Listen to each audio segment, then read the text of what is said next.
يا رب بالمصطفى بلغ مقاصدنا واغفر لنا ما مضى يا واسع الكرم يا رب بالمصطفى بلغ مقاصدنا واغفر لنا ما مضى يا واسع الكرم. محمد سيد القرنين والثقلين والفريقين من عرب ومن عجم يا رب بالمصطفى بلغ مقاصدنا واغفر لنا ما مضى يا واسع الكرم والحبيب الذي ترجى شفاعته لكل هول بلا لهوان مقتحم يا رب بالمصطفى بلغ مقاصدنا واغفر لنا ما مضى يا واسع الكرم. اللهم بارك لنا في رجب وشعبان وبلغنا رمضان واغفر لنا ذنوبنا اللهم بارك لنا في رجب وشعبان وبلغنا رمضان واغفر لنا ذنوبنا اللهم بارك لنا في رجب وشعبان وبلغنا رمضان واغفر لنا ذنوبنا. الفاتحة لحضرة النبي المصطفى سيدنا محمد صلى الله عليه وسلم وأزواجه وذريته ولبيته. الفاتحة. أعوذ بالله من الشيطان الرجيم. بسم الله الرحمن الرحيم. الحمد لله رب العالمين الرحمن الرحيم مالك يوم الدين. إياك نعبد وإياك نستعين اهدنا الصراط المستقيم صراط الذين أنعمت عليهم غير المغضوب عليهم ولا الضالين. آمين. الفاتحة لأساتذتنا وأساتذتنا خصوصا خالد بنقلا وخصوصا هاشم الشهري جمعا وخصوصا محمود termasuk Ki Haji sama Ki Haji وخصوصا Ki Haji Nurul Najan Haji Nurul Najan وخصوصا Ki Haji Muhammad Najan Nurul Mahfuz Bishir وخصوصا Ki Haji Muhammad Najan Haji Muhammad Nurul وخصوصا Ki Haji Muhammad وخصوصا Ki Haji Muhammad وخصوصا Ki Haji وخصوصا Ki Haji Ahmad وخصوصا Ki Haji Anas Basim وخصوصا Ki Haji Dr. Abdul Fattah وخصوصا Ki Haji Abdul Muhammad وخصوصا Ki Haji Muhammad Siblas وخصوصا Ki Haji وخصوصا Habib Muhammad ونفعنا في علومهم في الدين والدنيا والآخرة. الفاتحة. أعوذ بالله من الشيطان الرجيم. بسم الله الرحمن الرحيم. الحمد لله رب العالمين الرحمن الرحيم مالك يوم الدين. إياك نعبد وإياك نستعين اهدنا الصراط المستقيم صراط الذين أنعمت عليهم غير المغضوب عليهم ولا الضالين. آمين. Al-Fatihah. Kita tujukan buat saudara-saudara kita yang sedang sakit. Mudah-mudahan Allah angkat penyakitnya, Allah berikan kesehatan, Allah berikan kesembuhan dan dapat melaksanakan aktivitas sebagaimana sedia kala. Wa khususan saudara-saudara kita yang ada di rumah sakit, mudah-mudahan cepat pulang ke rumahnya dan dapat beraktivitas sebagaimana sedia kala. Bisyifa'il Fatihah. A'udzu billahi minasyaitonir rajim. Bismillahirrahmanirrahim. Alhamdulillahi rabbil alamin arrahmanir rahim maliki yaumiddin. Iyyaka na'budu wa iyyaka nasta'in ihdinas siratal mustaqim المستقيم صراط الذين أنعمت عليهم غير المغضوب عليهم ولا الضالين آمين. الحمد لله الذي أنعم علينا بنعمة الإيمان والإسلام. أشهد أن لا إله إلا الله وحده لا شريك له وأشهد أن محمدا عبده ورسوله لا نبي بعده. اللهم صل على نور الأنوار والسر الأسرار وترياق الأغيار مفتاح باب اليسر على سيدنا محمد المختار وآله الأطهار وأصحابه الأخيار عدد نعم الله وأفضاله. أما بعد فيا عباد الله أوصيكم ونفسي بتقوى الله فقد فاز المتقون. معاشر المسلمين jamaah musalla asy-syariah yang dimuliakan Allah. Alhamdulillah kita akan melanjutkan pada malam hari ini pembacaan kitab Wasiyatul Mustafa, yang mana kita bertabaruk bertawassul terlebih dahulu kepada muallifnya Syekh Muhammad Abdul Wahab Asy-Sya'rani wa nafa'ana fi ulumihi fid dini wa dunya wal akhirah. Al-Fatihah. A'udzu billahi minasyaitonir rajim. Bismillahirrahmanirrahim. Alhamdulillahirabbil alamin arrahmanir rahim maliki yaumiddin. Iyyaka na'budu wa iyyaka nasta'in ihdinas siratal mustaqim siratal ladzina an'amta 'alaihim ghairil maghdubi 'alaihim waladdallin. Amin. Sekarang masuki wasiat yang ke Salasin 33 halaman 9 yang kemarin sebenarnya sudah dibaca, cuman barangkali sedikit akan saya uraikan berdasarkan hadis dan juga pendapat para ulama. Di halaman 9, ya Ali lam tadkhulil malaikatu baitan fihi tasawiru aw tamasil aw akin liwalidayhi aw baitan la yadkhuluhu dhaifun. Wahai Ali, wahai mantuku, ya kalau orang kita kan kalau manggil mantunya tuh apa disebut tuh mantu gitu ya.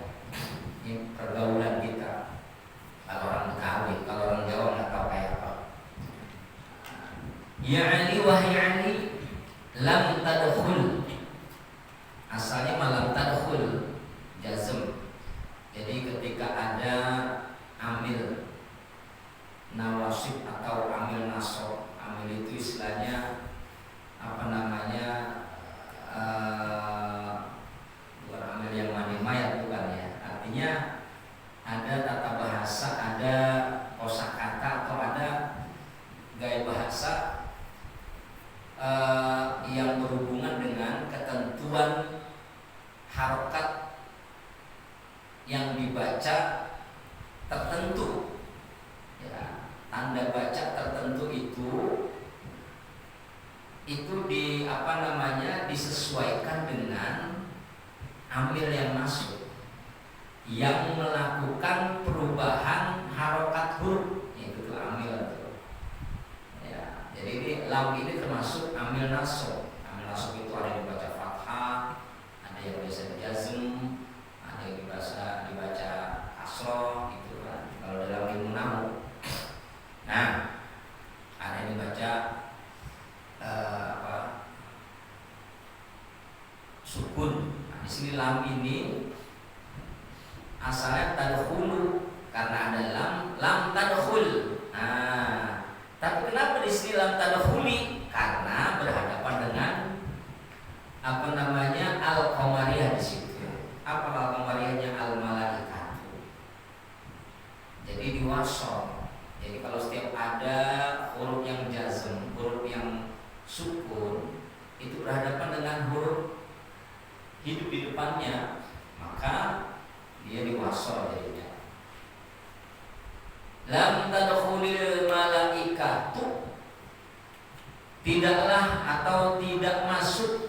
Siapa yang masuk? Al malaikatu, malaikat, baitan, sebuah rumah, fihi, yang di dalamnya itu teh tasawir, di dalam rumah maksudnya tasawir, ada lukisan, gambar, foto, au tamasil, patung, au akil liwalidayhi, atau yang di dalam rumahnya itu ada anak yang durhaka sama orang tua.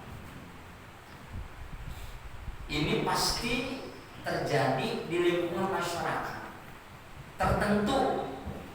Kenapa saya katakan tertentu? Insya Allah mudah-mudahan di komplek kita nggak ada. Nggak ada apa? Nggak ada patung, nggak ada anak yang berdurhaka sama orang tua, insya Allah. Tapi kalau tasawir ini, foto atau lukisan, boleh dipastikan ada di setiap rumah kita. Ini tuh, kita ada kalender. Kalender itu ada fotonya, ada gambarnya. Gambarnya para habaib, para kiai, para ulama. Malaikat gak masuk Pak Ustaz. Kalau kita membaca tekstualnya kayak begitu. Karena ada gambar, ada lukisan. Termasuk Kang Eko memvideokan ini kan termasuk tasawur. Atau tasawir, gambar. Ini perkara yang bid'ah. Ya. Cuman lucu-lucunya itu ulama-ulama Wahabi ya, dia dakwahnya pakai YouTube. Padahal itu cara yang teramat bid'ah, tapi dia nggak pernah ngakuin. Udah biarin aja. Ya. Nah di sini kemarin sudah kita baca, jadi ada 3 kriteria yang malaikat itu nggak masuk ke rumah kita. Yang pertama ada lukisan, gambar, foto, ya. Yang kedua patung. Yang ketiga anak durhaka. Rumah itu ada anak yang durhaka sama orang tua. Ada 4. Satu lagi di sini kata la yadkhulu dhaifun, yang rumahnya itu nggak dimasukin tamu. Makanya Bapak beruntung kalau rumah Bapak dimasukin sama tamu. Wah, kenapa? Karena rezeki, kemudian barokah itu bakalan datang. Jadi kalau kudu senang apa ya? Kalau ada tamu kudu senang, alhamdulillah ada tamu. Ya. Tapi kita juga jangan biasa namu. Artinya gini, jangan biasa namu ke tempat tertentu. Artinya kita pilih. Nah, saya mau namu makan Eko aja enak, kalau dia mah kopi habis dikopiin lagi, habis lagi dikopiin lagi, kembung perut ya makan orang ada.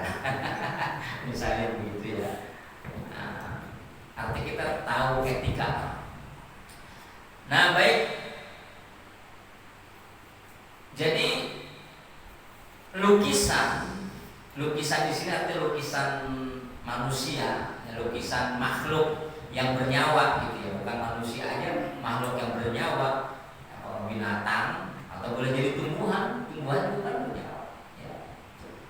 Autamasil patung, ya kalau patung insya Allah hampir dipastikan kita nggak ada.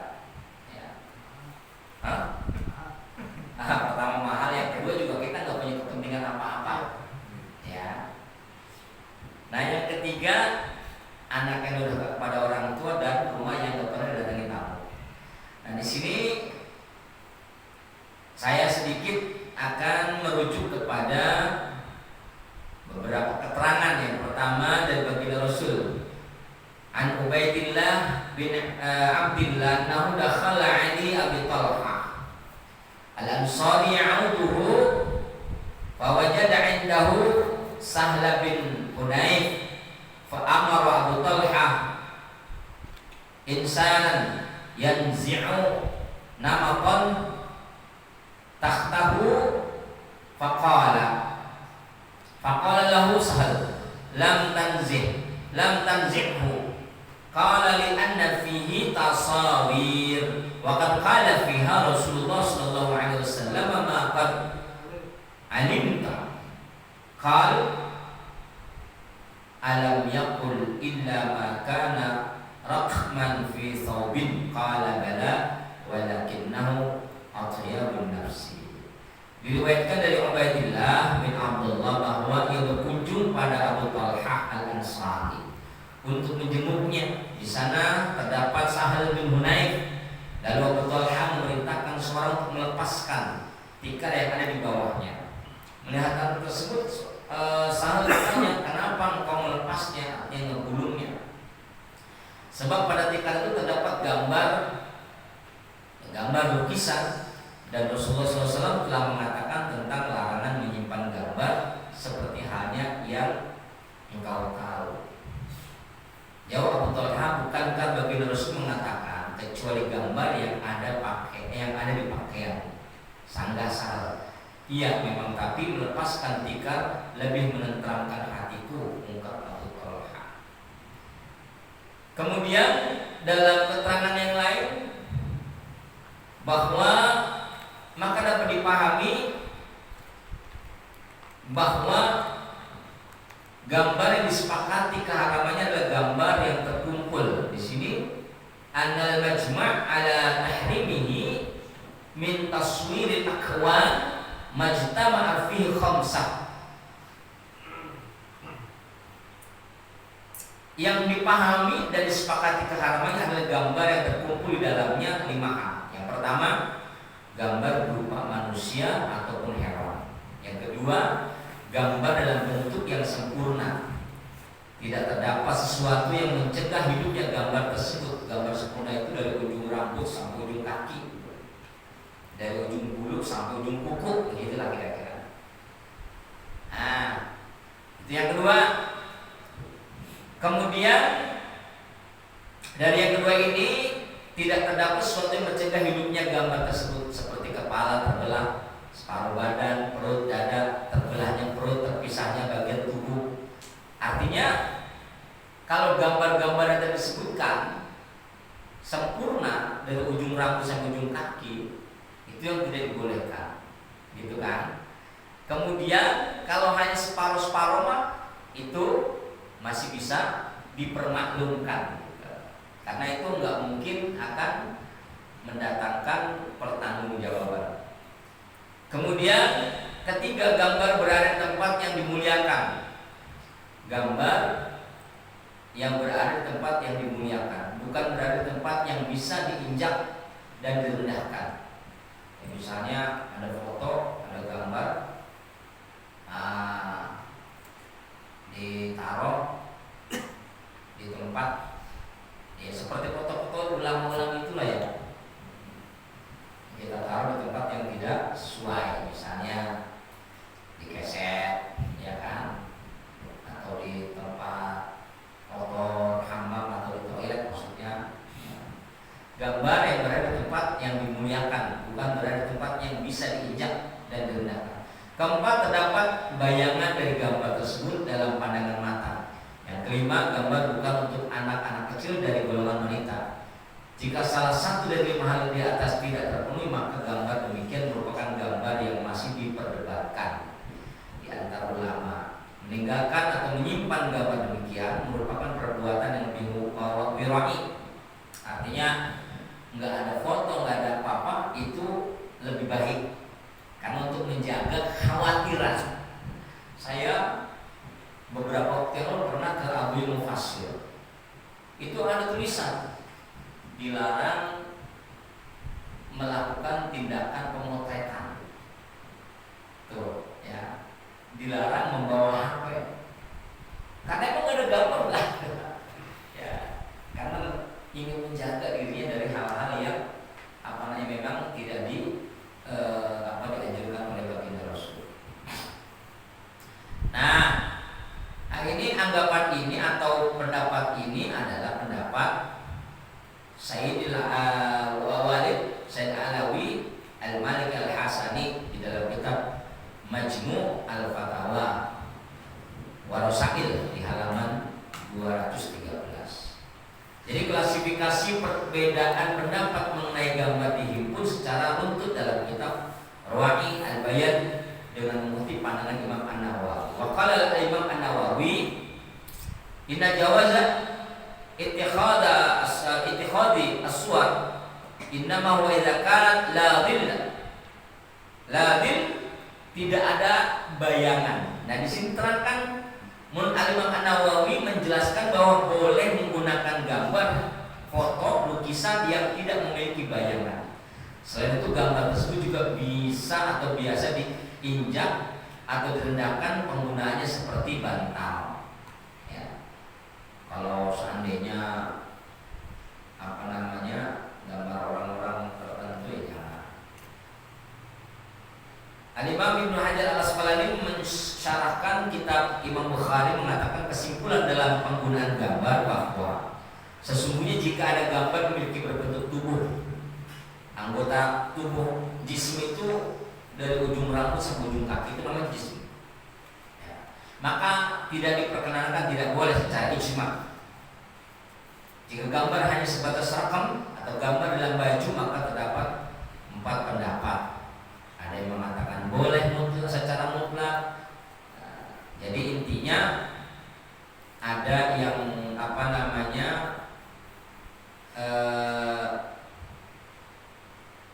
yang mengatakan haram secara mutlak, ada yang menetapkan keadaan dapat sendiri maka hukumnya tidak boleh. Namun jika gambarnya terpotong-potong kepalanya atau terpisah bagian tubuhnya maka boleh. Jadi intinya tidak diperkenankan kita membuat foto di dalam rangka untuk kepentingan tertentu. Kenapa redaksi-redaksi hadis secara tekstual itu digunakan secara globalnya atau secara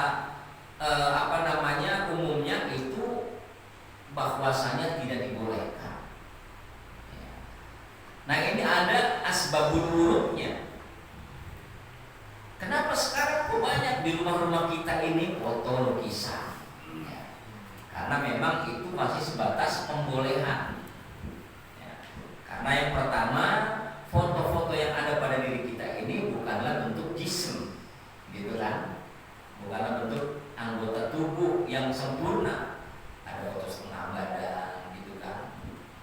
Kemudian kalau seandainya yang namanya anggota tubuh itu kan dari depan sampai belakang, gitu. Karena sekarang kalau ada foto belakangnya ada nggak ada, gitu kan? Ya, artinya para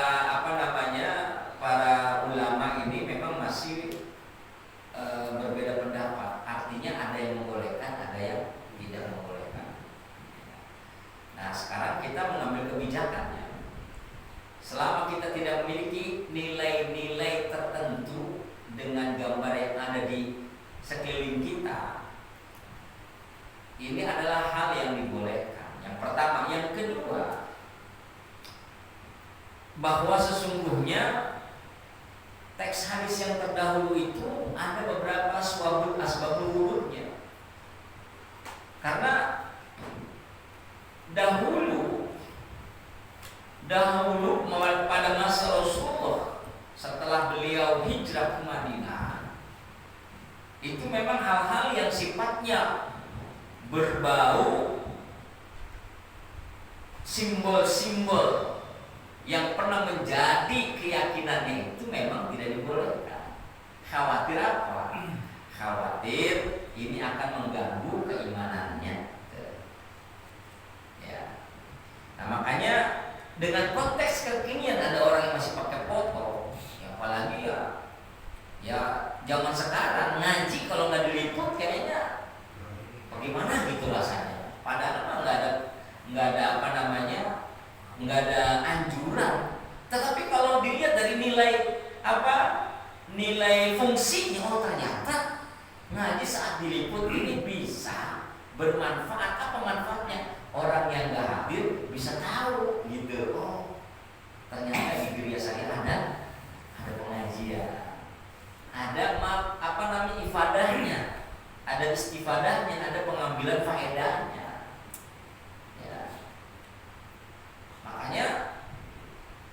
ketika orang foto atau meliput tergantung daripada urgensinya dan tujuannya. Kalau tujuannya untuk ria, ya pasti lah orang dana itu. Ya. Kalau niatnya ria, apa itu ria? Pengen dilihat orang. Tapi kalau untuk syiar nih gara-gara Kang Eko bikin liputan, subhanallah, dari Kiai Zidan, dari Kiai Musonef, ya, dari saya misalnya, atau dari Ustaz Amil sama Ustaz Heru. Oh ternyata banyak orang yang menjadi tahu, alhamdulillah. Ya. Walaupun ini cara-cara seperti ini adalah cara yang memang belum pernah diajarkan. Oh ternyata ini bid'ah, ya bid'ah. Tetapi ternyata ada nilai baiknya. Ada nilai baiknya. Orang sholat tadi diliput di Masjidil Haram tuh, ayo 24 jam itu diliput sama Nabi nggak pernah ngajarin itu. Pas giliran yang hal lain berbau ini bilang haram bid'ah. Nah makanya mengapa lukisan manusia atau binatang itu saat itu diharamkan? Karena orang Arab atau sahabat yang baru meninggalkan zaman penyembahan berhala agar menjaga kestabilan keimanannya. Gitu. Kalau sekarang enggak. Nah, apalagi sekarang ini dengan budaya. Jadi foto, lukisan itu kan nilainya adalah nilai seni. Yang sesungguhnya seni itu kan fitrah. Hidup dengan seni menjadi indah. Hidup dengan ilmu menjadi mudah. Hidup dengan agama menjadi terarah. Tuh tiga tuh. Kata Profesor Dr. Mukti Mukhtar Ali. Hidup dengan seni menjadi indah. Hidup dengan ilmu menjadi mudah. Hidup dengan agama menjadi terarah. Tuh. Seni itu esensi apa? Keindahan. Dan keindahan itu adalah salah satu daripada urgensi yang dimiliki, hal yang sangat penting yang dimiliki dalam nama Allah. Apa nama Allah? Jamil. Al-Jamil itu Allah itu maha indah. Innallaha jamil yuhibbul jamal. Itu ya. Allah itu indah. Sesungguhnya Allah itu suka main indah-indah. Kenapa Mas Winarto yang mana? Nah, Mas Winarto ini pakai baju warna hijau telur asin karena beliau suka warna itu. Dinilainya apa? Indah. Tuh, ya. Kenapa? Saya suka pakai cincin, gitu kan? Yang pertama memang Nabi suka pakai cincin, Mas Wiono juga pakai cincin, indah kelihatannya. Oh, lagi punya utang banyak lihat cincin, masya Allah. Lupa mau utang. Ya betul. Indah. Jadi indah Pak. Kenapa bapak-bapak sekalian yang sudah beristri ini mencintai istrinya, menyukai istrinya karena di dalam istri bapak ada keindahan. Begitupun dalam ibadah itu enggak lepas dari nilai-nilai seni. Misalnya dalam adzan, orang Indonesia pakai adzan, enggak pakai seni, enak enggak? Kang Redi enak enggak? Enak kan suka adzan dia. Enggak pakai seni enak enggak? Allahu Akbar. Allahu Akbar. Allahu Akbar. Allahu Akbar. Asyhadu an la ilaha illallah. Coba yuk. Kata Pak RW, waduh Kang Heru udah gila nih mau ngajakin orang itu. Ya Allah.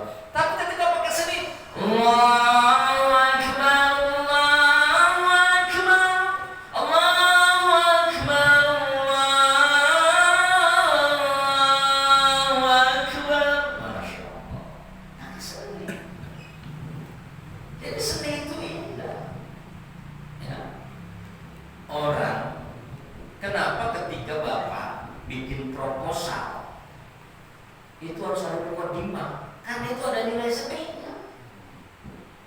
Coba ya kalau kita proposal tanpa ada mukadimah, ayo Pak Bu minta duit buat mulut, buat Agustusan, buat muludan, buat Rajaban, ya. Coba ya, kira-kira gimana sih Pak? Oh, ini orang mau ngomong ini ya. Tapi kan kalau pakai bikin proposal, segala puji bagi Allah Tuhan semesta alam yang telah memberikan kita macam-macam. Seraya mendoakan kepada Bapak Ibu kiranya Allah Subhanahu wa taala senantiasa memberikan kesehatan lahir batin dan senantiasa diberikan keberkahan dalam setiap langkah hidupnya. Amin. Selanjutnya itu keindahan.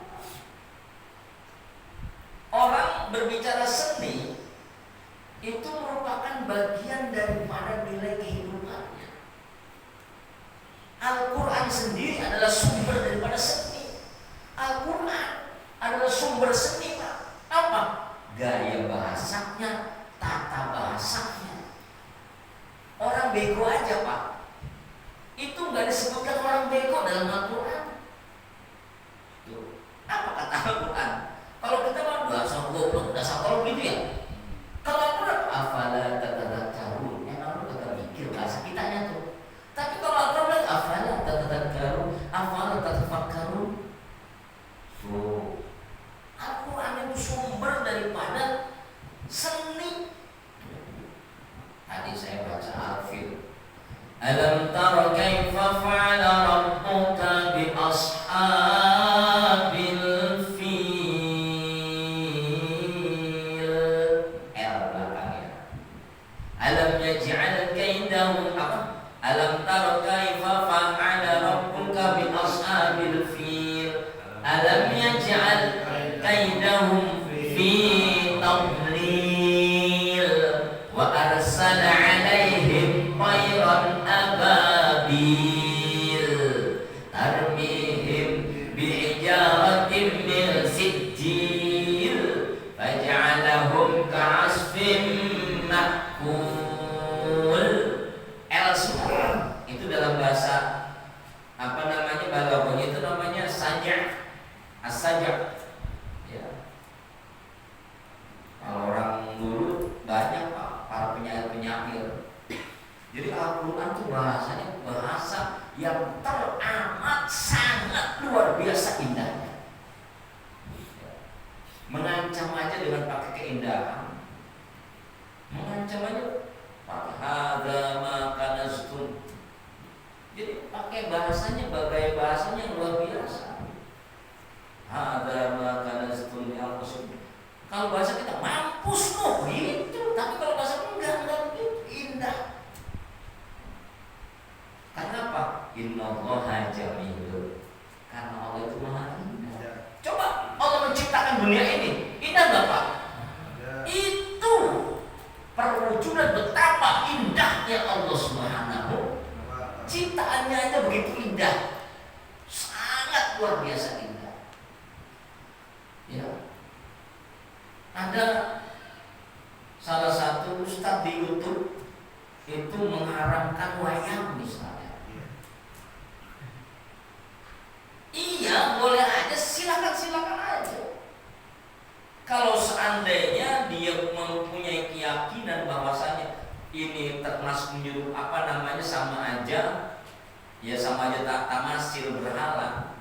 Nah, sekarang bagaimana mungkin ini yang namanya wayang ini dijadikan sebagai sebuah pandangan untuk dijadikan sebagai sesembahan? Bagaimana mungkin ya? Wali Songo terutama Said Raden Umar Said. Siapa Raden Umar Said itu? Sunan Kalijaga. Beliau dakwahnya pakai apa?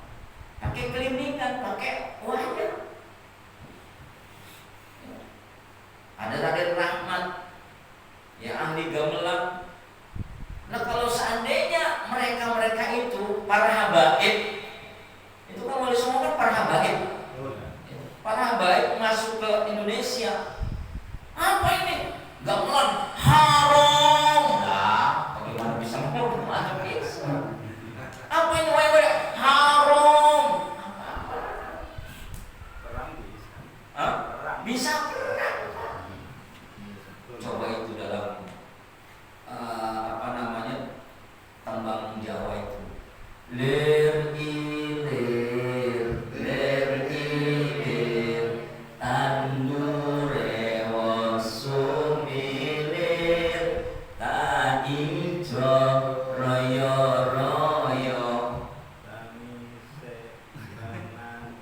men anyar. Subhanallah itu Pak kalau di tahu artinya Pak, Allah. Enggak tahu artinya Pak, tanya mewek. Masya Allah. Kok diharam-haramin itu gimana? Dia nggak tahu sejarahnya. Nggak ngerti sejarah itu. Baginda Rasul Sallallahu Alaihi Wasallam saat beliau ke hijrah ke Madinah, beliau nggak serta merta membangun opini bahwasanya semua harus berdasarkan literasi Islam. Enggak. Ente Yahudi, ente silakan. Ente beribadah sesuai dengan keyakinan ente. Silakan. Coba ketika beliau hijrah ke Madinah, ada suku Khazraj, Banu Nadir, Banu Qainuqa, ya, yang suka pada berantem itu antar suku.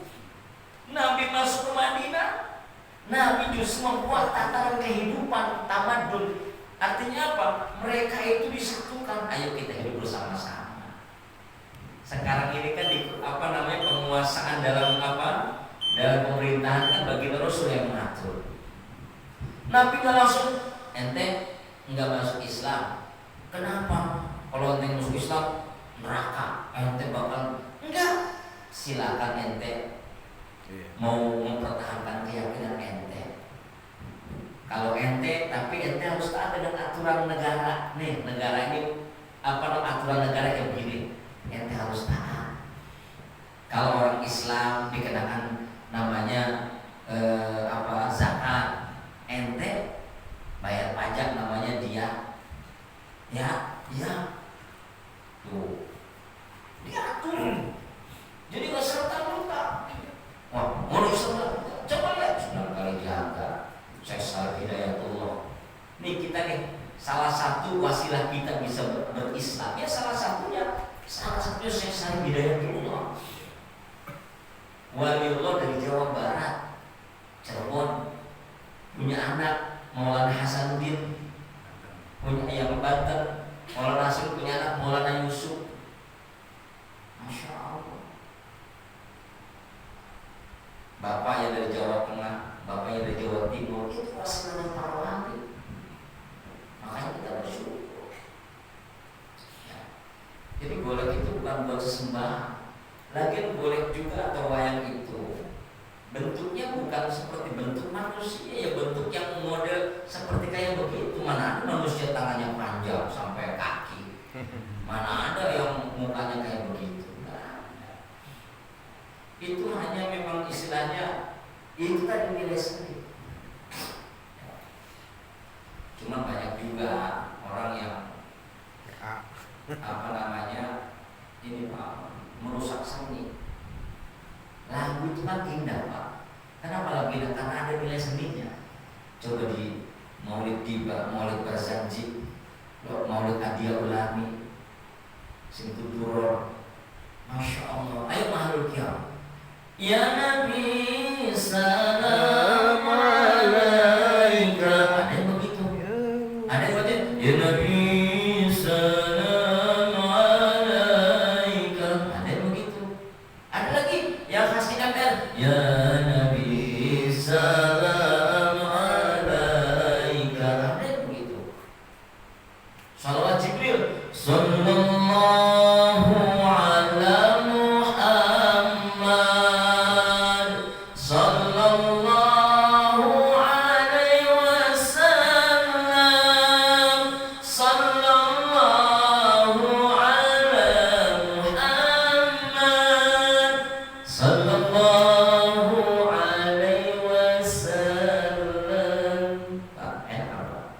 Seni. Bapak habis sholat sallallahu alaihi wasallam nggak pakai seni. Sallallahu alaihi Muhammad, sallallahu alaihi wasallam, sallallahu alaihi Muhammad, sallallahu alaihi wasallam. Enak nggak Pak? Enak.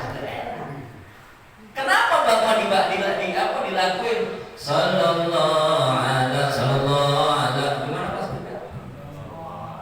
Sallallahu ala Muhammad, sallallahu alaihi wasallam. Sallallahu ala Muhammad. Sallallahu alaihi wasallam.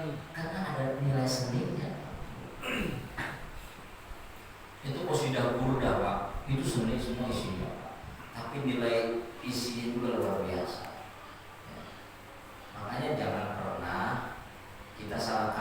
makanya sekarang ini kan ada dalam kaidah fikih al-hukmu ya dulu ma'ilati atau al-hukmu ya dulu ma'ilatihi. Hukum itu kan hukum berlaku itu sesuai dengan ilatnya, dengan alasannya.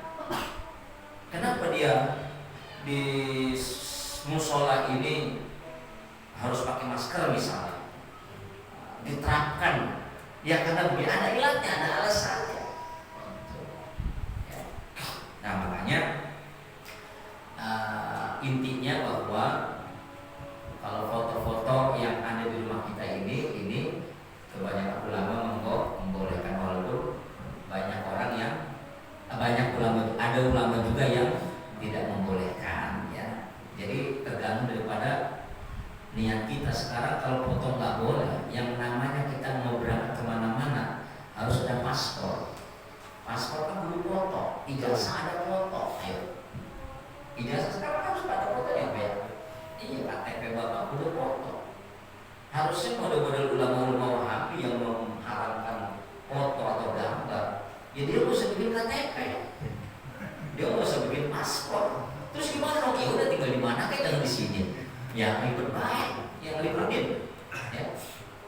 Kita berbeda pendapat nggak apa-apa, nggak apa-apa. Selama perbedaan ini kita tidak saling menyalahkan, dan kita juga nggak boleh merasa paling benar, nggak boleh. Ya, nggak boleh kita merasa paling benar, nggak boleh. Ya. Nah, makanya budaya ini bagian daripada bagian daripada sarana untuk menyebarkan atau untuk berdakwah dalam agama kita. Kita nggak mungkin beragama Islam ini kalau nggak lewat budaya. Iya Pak, nggak mungkin dong. Makanya jangan saya sering sampaikan, jangan sama kaprah memaknai Islam Nusantara. Jangan. Islam Nusantara itu bukan paham, bukan sebuah keyakinan, tapi Islam Nusantara sebagai tipologi, ciri khas orang-orang Islam yang ada di Nusantara.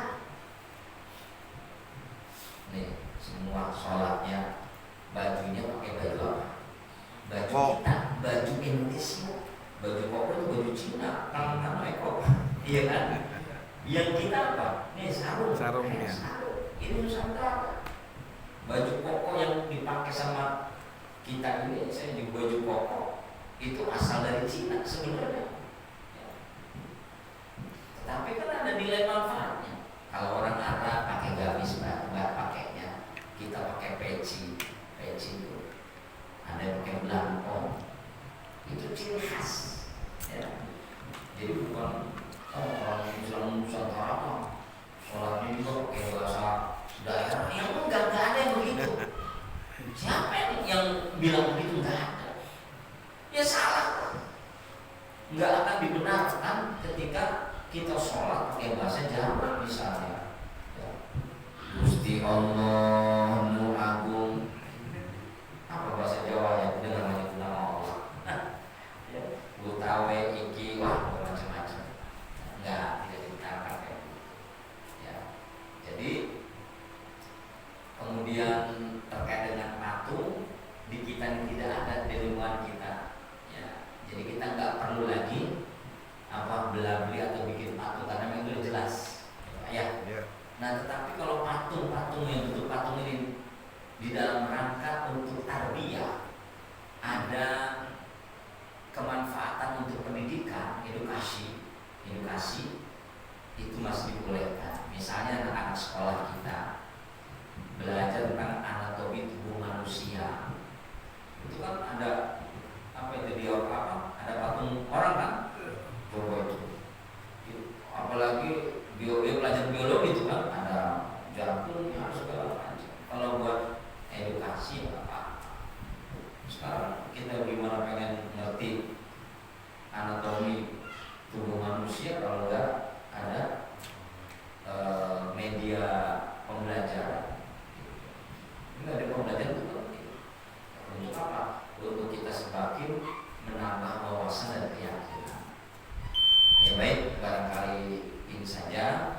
Jadi pembahasannya memang agak panjang karena terkait kejadian yang pasti ini terjadi di rumah kita. Nah kalau seandainya misal ada patung di tempat orang lain, ya jangan kita serbu, jangan kita larang. Itu hak dia.